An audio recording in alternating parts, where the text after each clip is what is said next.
और नामांकन से पहले हमारे सहयोगी अतुल शर्मा ने बीजेपी उम्मीदवार आशुतोष तिवारी से खास बातचीत की। दतिया उपचुनाव में सियासत की सरगर्मी देखने को मिल रही है। हमारे साथ बात करने के लिए बीजेपी के प्रत्याशी आशुतोष तिवारी हैं। हम बात करते हैं कि आखिर चुनाव को किस नजरिए से वो भी देख रहे हैं। सर, सबसे मेन चीज़ तो जब चुनाव की घोषणा हुई और घोषणा होने के साथ ही एक बवंडर भी खड़ा हुआ, क्या वो बवंडर थम गया, तूफान रुक गया? लोकतांत्रिक व्यवस्था के अंतर्गत भारतीय जनता पार्टी ही एक ऐसा राजनीतिक दल है जहां वहां कार्यकर्ता को अपने मन की बात कहने का अधिकार है। हमारे अपने परिवार के लोग हैं, वरिष्ठ हैं, कनिष्ठ हैं, सभी सहयोगी साथी हैं। उनके अपने मन के जो भावावेश थे वो बाहर आए, पर सभी एक साथ आगे बढ़ रहे हैं। कल आपने ध्यान नहीं दिया, बहुत बड़ी संख्या में हर एक कार्यकर्ता एकत्रित हुआ और आगे की सारी रणनीति पर सामूहिक विचार किया है वरिष्ठों के नेतृत्व में, और आगे बढ़ेंगे। चुनावी मुद्दे सर क्या होने जा रहे हैं? चुनाव में किस तरीके किस मुद्दों पे आप काम करते हैं? दतिया का विकास और विकास और विकास। जो गति अभी पिछले 2-2.5 साल में यहाँ की धीमी हुई थी, दुर्भाग्य से उस गति को और आगे बढ़ा करके दतिया का समग्र विकास करेंगे। कार्यकर्ता सब आपके साथ हैं? सभी कार्यकर्ता हैं, पदाधिकारी हैं, वरिष्ठों का आशीर्वाद है, यहाँ के मतदाताओं का आशीर्वाद है, कोई बात ही नहीं है। ठीक है, तो आशुतोष तिवारी हैं और स्पष्ट तौर पर यही कह रहे हैं कि कार्यकर्ता साथ में है, लेकिन चुनाव है और चुनाव में सब कुछ जायज़ है। और सियासत में तो हमने देखा भी है किस तरीके से बनते समीकरण बिगड़ जाते हैं और बिगड़ते समीकरण बन जाते हैं। बहरहाल तमाम कार्यकर्ता एकजुट होते हुए दिखाई दे रहे हैं और चुनाव का क्या परिणाम होगा वो 30 तारीख के बाद ही समझ में आएगा। सहयोगी अभय के साथ अतुल शर्मा, न्यूज़ नेशन, दतिया।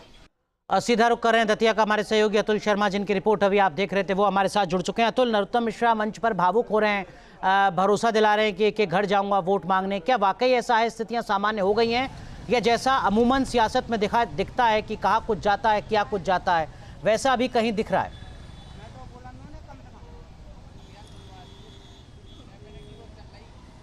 देखिए अनुराग, जिस तरीके से राजनीति में तो यही होता है कि कहा कुछ जाता है और दिखता कुछ है, और आज होता हुआ भी यही दिखाई दिया कि भले ही अनुराग हम देख रहे थे किस तरीके से नरोत्तम मिश्रा भावुक हुए और तमाम लोगों को ये संदेश दिया कि पार्टी कार्यकर्ता के रूप में काम भी करेंगे और आगे भी दतिया में बने रहेंगे, लेकिन एक आग तो उठी थी और अब धुआं भी उठ रहा है। हालांकि तमाम बड़े जो नेता थे आज मंच पे हमें दिखाई दिए, मुख्यमंत्री मोहन यादव की बात करें या खुद नरोत्तम मिश्रा की बात करें या बीजेपी प्रत्याशी की बात करें, तमाम जो नेता थे वो एक मंच पे दिखाई दिए और एक स्वर में ये कहते हुए दिखाई दिए कि जो दतिया का चुनाव है, उपचुनाव है, वो एकजुटता के साथ लड़ेंगे।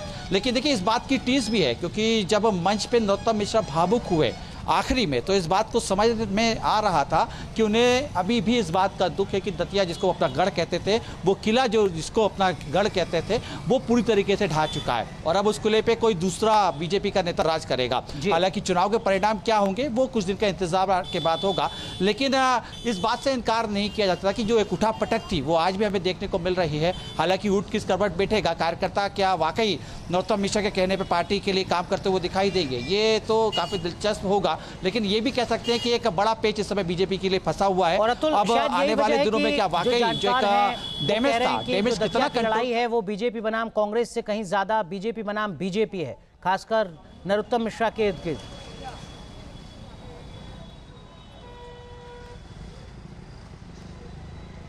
देखिए बिल्कुल निश्चित तौर पे, क्योंकि इस समय कांग्रेस को इसलिए भी फायदा होता हुआ दिखाई दे रहा है क्योंकि नरोत्तम मिश्रा के तमाम जो कार्यकर्ता हैं, भले ही वो मंच पे दिखाई दे रहे हैं, लेकिन अंदरूनी जो हमें जानकारी दिखाई दे रही है कि वो सीधे तौर पे एक प्लान भी तैयार कर सकते हैं। वो प्लान में सीधे तौर पे जो डैमेज होगी वो बीजेपी के प्रत्याशी होते हुए दिखाई देंगे और इस बात को आशुतोष तिवारी भी समझ रहे हैं। शायद इसीलिए आज मैं इंटरव्यू कर रहा था, उनसे जब बात कर रहा था वो यही कह रहे थे कि कार्यकर्ता मेरे लिए देवता हैं और वो देवता मेरे लिए काम करेंगे। तो आखिर ऊँट जो है पहाड़ के नीचे आता हुआ दिखाई दे रहा है। यानी जब हमने देखे कई बार ऐसी तस्वीर हम देखते हैं कि जब नेताओं के आगे पीछे कार्यकर्ता घूमते हुए दिखाई देते हैं, लेकिन चुनाव का ये दौर होता है जब नेता अपने कार्यकर्ताओं के पीछे घूमता हुआ दिखाई देता है और उस दौर में जब उनको ये मालूम है कि डैमेज हो सकता है, एक बड़ा नुकसान हो सकता है, बेहद दिलचस्प है। विश्वास के साथ भेजा है, अगर भारतीय जनता पार्टी के आगे जवाब लिहाज से देखना होगा कि नतीजा किस तरीके का आता है। बहुत बहुत शुक्रिया आपका जुड़ने के लिए। आपके मोबाइल पर तुरंत आएगी ब्रेकिंग न्यूज, स्क्रीन पर सबसे पहले दिखेगी